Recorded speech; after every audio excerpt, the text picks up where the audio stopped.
Hi guys, it's Nicole from the British Show Jumper, and I wanted to do a quick vlog on my last lesson with Erica Oldham, who is a fantastic show jump coach down in the southwest. So if you're anywhere near, make sure you look her up. She's really, really good.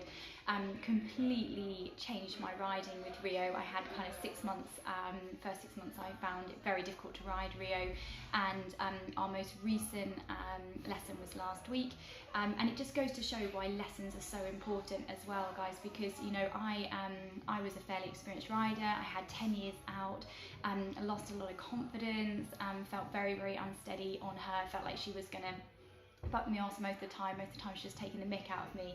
And so what we were working on specifically on the lesson last week was actually going over a fence at a normal pace. So what I've been finding is that she's really off the bit, really dropping me in front of the fence, not sort of taking me to the bottom of the fence. So we were working on that and getting my lower leg forward. It was quite interesting. I don't know if you guys caught up with the cross country or arena jumping blog, but that was or vlog even. I haven't written up the blog yet, but she was just she was just kind of really backing off from the fences. I wasn't getting enough power in, and so that was something I really wanted to work on, is just getting her to move forward up off my leg. And frustratingly, I was getting to the point where I was just feeling so frustrated and just feeling like I wanted to give her a massive smack just to get her to move forward, but that wasn't working. And so Erica sort of said, I went to her with my problem and I said, look, I just can't get her off my leg. And she was like, right, what you need to do is you need to nag her and just be consistent with it. And not nag with the leg. We know that doesn't help a horse move forward, that just makes them numb. So you have to remember that a horse, Erica always reminds me that a horse can feel a fly on the side of their leg, on their side. So they can feel your leg, it's that they're choosing to ignore it and becoming numb to it. So what she got me doing is I was on a 20-meter circle, and then every time Rio was sort of being sluggish, I just tapped her behind my leg I had a schooling whip, so I was just tapping not on the bottom but actually behind the leg to show her that is the aid that means move forward. And I just didn't leave off. I just kept going and going and going until finally I had her actually trotting and moving forward off my leg, which was fantastic because she's so sluggish and just was not doing that before.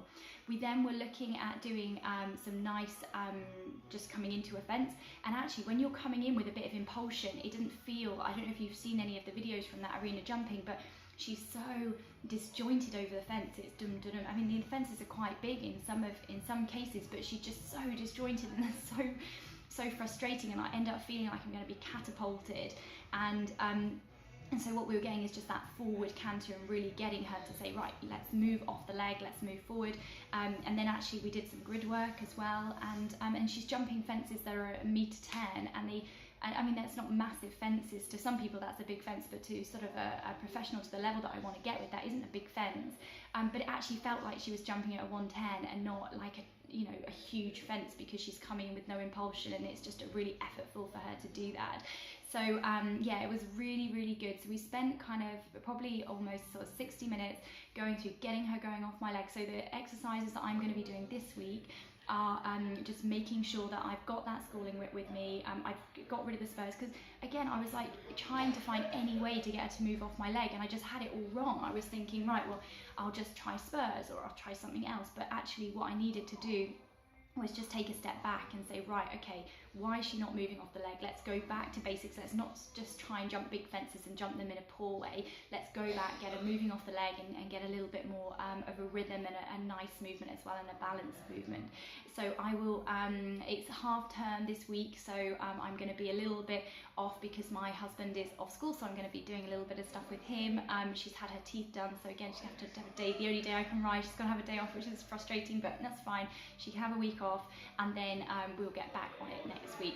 All right, guys, have an amazing day. I'll speak to you soon. Bye bye.